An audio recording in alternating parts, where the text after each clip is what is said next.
On this Sunday night, we begin tonight with a KSL exclusive, a terrifying home invasion in Taylorsville this weekend, where a man kicked down a locked door and chased a person who lived there throughout the house, threatening to kill him. The victim, who was forced to hide in a closet, had never met the intruder.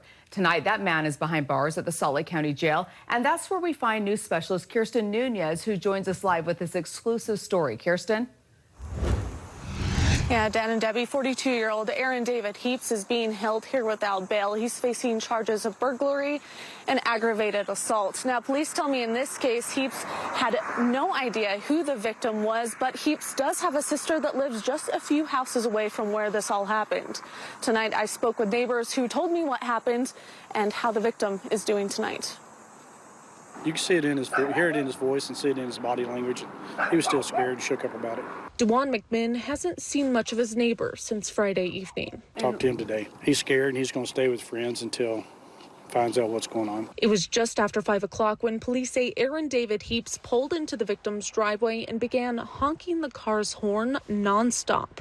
And that's when the victim went outside to see what was going on.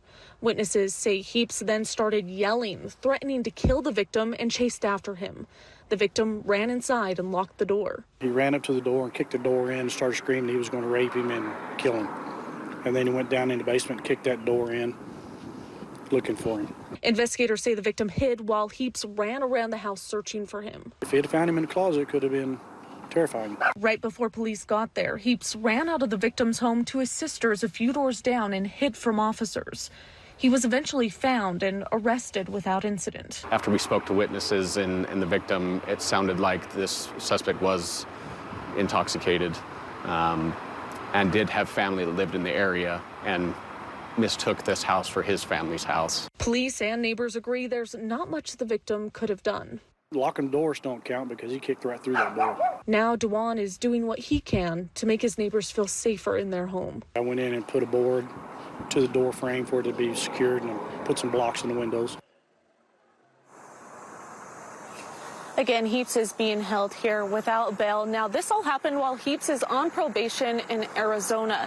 Police tell me that no one ever thinks that this kind of thing is going to happen to them, but they do say that it's important to have a plan so you're not blindsided in the case that it actually does happen. Back to you. Kirsten, that is terrifying. I'm glad that he's okay tonight. Thanks for that report.